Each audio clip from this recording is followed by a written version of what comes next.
So I become a mom at the age of 21. Sad that will be sad if you are a struggling young professional then. But I took it as an opportunity than as an obstacle. So this is May, not her real name, it might probably not her real picture. And she wanted to become a police.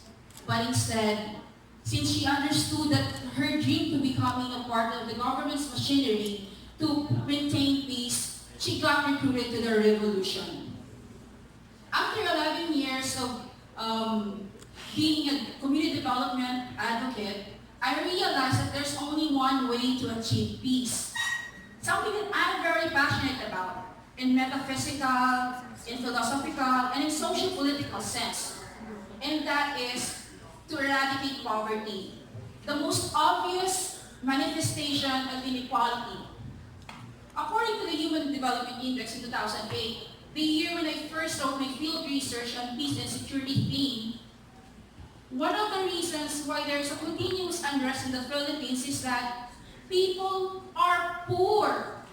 People who live below the poverty line feels that their inability to access the government's social services, just like education and healthcare, makes them left behind. So nasa ng development?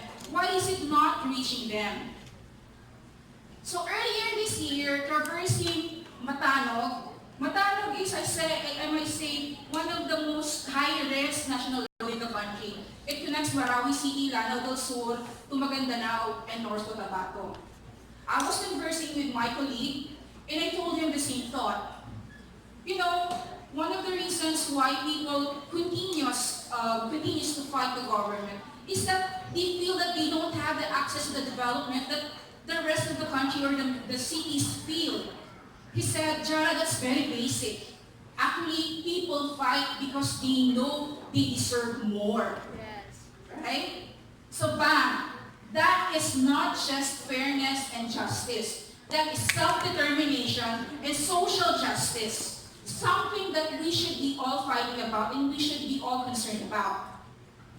You are all sitting here, came to Youth 2030 here in the mansion because you know you can do something, right? Yes. Can you do something? Yes. Okay. So it brings me back to 2008. 10, 11 years ago, when we were trekking Bukhari. It was more popular known Tabunan at that time, and it's very popular these days at Iloilo's very own little Baguio. In 2008, Baguio Frank damages Bukhari or Leon and the rest of Iloilo. It has bigger impact than Yolanda. So we were trekking, taking a break from writing our undergraduate research. My research partner and I walked there. And we were trekking together with the kids. They were carrying toilet bowls, construction materials, things like that. And so we thought of sharing our sandwiches. So you thought that's the aha moment? No, not yet. What's gonna happen next? We were walking there and we came across two armed men. And they intimidated us. It did get intimidated me.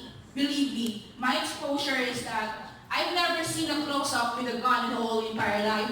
Not until I went to a shooting range later that year. And it really all coming to me.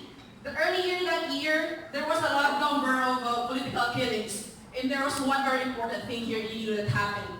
So I was very scared. So I realized, what kind of childhood does these kids have?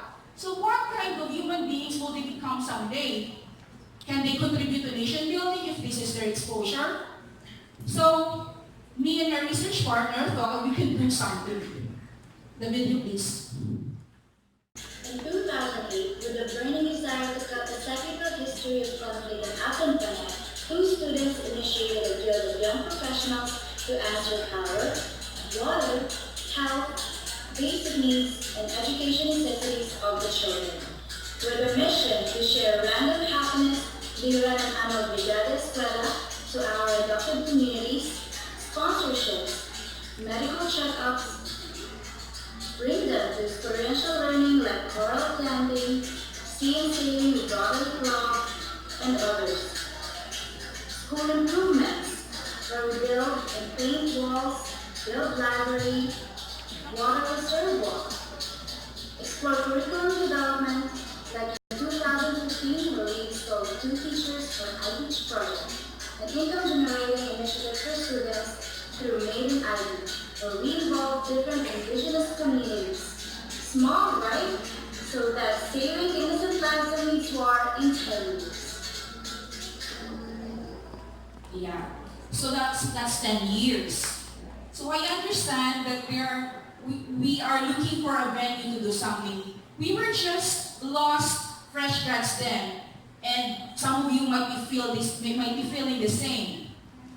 Some of you may have figured it out, but we are always in a conversation about SDG. Can we stop talking talking about the conversation? Why don't we start acting about it? All right, observe, reflect, and let's act together. Thank you so much, Ms. Jara.